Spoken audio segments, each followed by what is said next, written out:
Il y a entre 6 000 et 7 000 langues parlées dans le monde, moitié moins que celles que les linguistes ont recensées dans les siècles passés. Internet, nécessité de l'écrit oblige, n'en a absorbé pour l'instant que 1400. À l'Organisation des Nations Unies, une institution qui regroupe 189 États, on n'en a retenu que 6.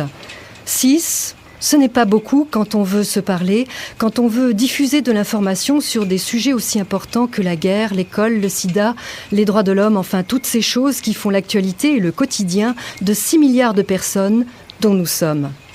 Mais le paysage linguistique de l'ONU et de ses agences n'apparaît pas si formel, si compact, si homogène quand on s'en approche. Et c'est ce qu'a fait Francophonie en se rendant à l'un des sièges de l'organisation, à Genève, en Suisse. L'ONU s'est donc choisi 6 langues officielles, le français, l'anglais, l'espagnol, le russe, le chinois et l'arabe. Un choix dicté par ses membres fondateurs et l'évolution des adhésions. L'ONU doit donc fournir des services d'interprétation et de traduction dans ces 6 langues.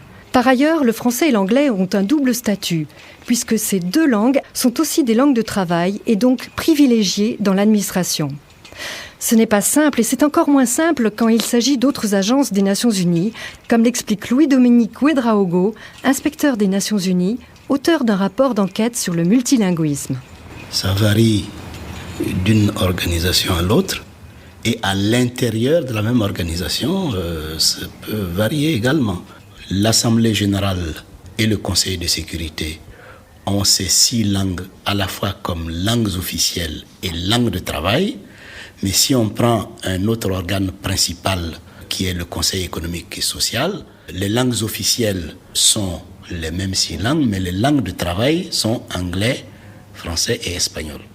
Si on prend une organisation comme l'Union postale universelle, qui est la seule organisation de la famille des Nations Unies, où le français est la seule langue officielle, et cela depuis la création de l'Union postale en 1876.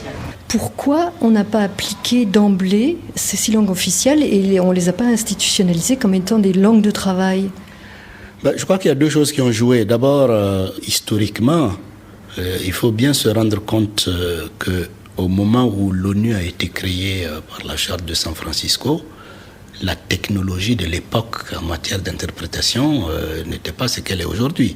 On en était encore à l'interprétation consécutive au lieu de l'interprétation simultanée. Consécutive, ça voulait dire qu'en fait, la personne parlait dans sa langue maternelle et puis était traduite après. Et l'interprète interprétait au fur et à mesure. Alors quand vous le faites déjà entre 2 langues, ça prend le temps qu'il faut. S'il faut le faire en 6 langues, vous imaginez un peu ce que ça représente comme difficulté.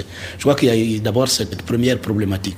La deuxième problématique qui est évidente, c'est que ça a un coût. Plus de langues il y a, plus de ressources il faut pour assurer et l'interprétation et la traduction.